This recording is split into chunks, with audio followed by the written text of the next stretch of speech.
orang desa kurang terperhatikan. Alokasi mereka sangat kecil. Selain juga ketika pembagian anggaran bantuan gubernur tidak didasarkan pada standarisasi kebutuhan daerah yang tadi itu. Dan itu juga bukan hanya pada masa Kang Emil, sebelumnya juga seperti itu. Halo, kembali lagi dengan channel Epic Quotes. Kali ini, kita akan kembali membahas pandangan Kang Deddy Mulyadi tentang desa dan kritik kepada gubernur sebelumnya. Sebelum masuk ke video pembahasannya, ada quotes nih yang epic banget dan mungkin bikin kalian termotivasi. Tuhan menciptakan desa dan manusia menciptakan kota. William Cowper. Oke, tanpa basa-basi kita langsung ke videonya tentang bagaimana pandangan Kang Deddy Mulyadi tentang kondisi desa belakangan ini. Ini merupakan autokritik Kang Deddy Mulyadi kepada Gubernur Jabar sebelumnya. Dalam salah satu podcast di channel YouTube Akbar Faisal Uncensored, Kang Deddy Mulyadi mengatakan kalau selama ini orang desa kurang terperhatikan. Alokasi mereka sangat kecil. Selain juga ketika diberikan anggaran bantuan gubernur tidak didasarkan pada standarisasi kebutuhan daerah. Dan itu juga bukan hanya pada masa Kang Emil, tapi sebelumnya juga seperti itu. Misalnya gini, saya bertemu kepala desa, Bapak dapat berapa? Dapat 130 juta. Kemudian dibuat untuk apa? Ya karena kita posyandu banyak, karena tujuannya untuk posyandu, ya akhirnya ya dibagi-bagilah, ada yang dapat 600 ribu. Akhirnya infrastrukturnya nggak ada.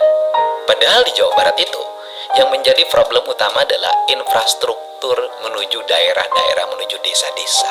Sebelum lanjut videonya, buat yang belum subscribe, bantu kami dengan subscribe, like, komen, dan share video ini agar kami lebih bersemangat mengulas lebih banyak tentang Kang Deddy Mulyadi. Karena kondisi tersebut, Kang Deddy Mulyadi merasa bahwa selama ini orang desa ditinggalkan dan kurang mendapatkan perhatian serius dalam hal infrastruktur. Padahal menurutnya, Jawa Barat masih membutuhkan konektivitas infrastruktur dasar, mulai dari jalan, jembatan, listrik, pendidikan, dan akses menuju sarana kesehatan.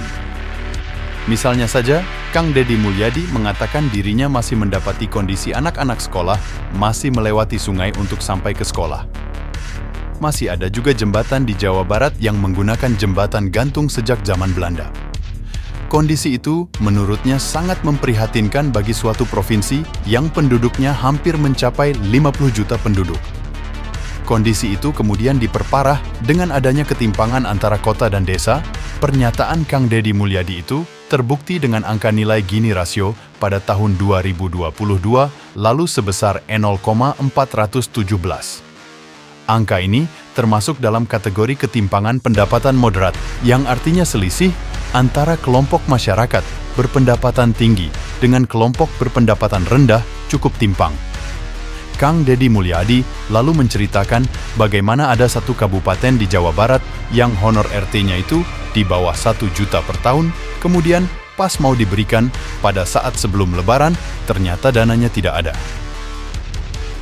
Kondisi tersebut yang mendapat perhatian serius dari Kang Deddy Mulyadi, bagaimana mungkin provinsi yang menjadi penyangga ibu kota masih ada honor RT-nya di bawah 1 juta dalam setahun? Tentu, itu yang menjadi kritik dirinya kepada Gubernur Jabar sebelumnya. Setiap waktu Kang Deddy Mulyadi sering mengobrol dengan kepala desa, dia merasakan keluhan kepala desa selama ini, yaitu tentang bantuan Gubernur Jabar yang nilainya tidak besar, namun banyak sekali item yang harus dijalankan, mulai dari honorarium kader posyandu yang mungkin nilainya tidak besar, yaitu hanya 500 ribu saja, padahal mereka memiliki tugas yang sangat berat untuk mengawal stunting di desa. Kang Deddy Mulyadi menilai Gubernur Jawa Barat sebelumnya membangun infrastruktur yang megah dan terkesan mercusuar seperti tol. Padahal, menurutnya ada hal yang lebih penting, yaitu infrastruktur jalan menuju daerah-daerah dan menuju desa-desa. Pasalnya, Jawa Barat memiliki luas dan letak geografi yang kompleks, mulai dari pegunungan hingga laut, dan itu semua membutuhkan perhatian serius.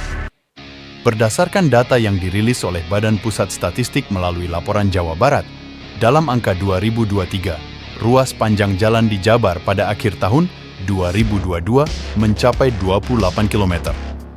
Dalam laporan itu, BPS merinci jika 16,9 ribu kilometer jalan dalam kondisi baik, 6,6 ribu kilometer dalam kondisi sedang, 2.000 km dalam keadaan rusak, dan 2,4 km rusak berat. Dari total panjang jalan di Jabar yang mencapai 28.000 km itu, 2.000 km diantaranya diketahui merupakan kewenangan pemerintah Provinsi Jawa Barat.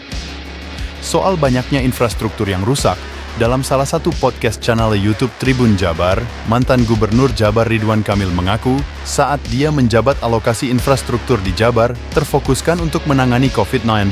Janjinya jangan aspal, kok bohong ya hari ini tuh. Saya bukan bohong, itu aspal udah jadi beras. Berasnya dipakai zaman COVID. Momentum Kang Deddy Mulyadi, banyaknya keluhan jalan Provinsi Jabar yang rusak, dan soal permasalah lain di Jawa Barat, kemudian dijawab oleh Kang Deddy Mulyadi dengan selalu turun ke sejumlah daerah di Jawa Barat. Bahkan, Kang Deddy Mulyadi bisa menangkap banyak aspirasi warga Jabar melalui kegiatannya safari budaya, kunjungan langsung ke warga, hingga membangun infrastruktur fisik di Jawa Barat yang bersumber dari dana pribadinya. Well, apa yang dilakukan Kang Deddy Mulyadi telah menjadi obat bagi warga Jabar di desa yang merindukan sosok pemimpin yang dekat dengan mereka, dekat dengan masyarakat kecil yang setiap hari selalu menemui kesulitan.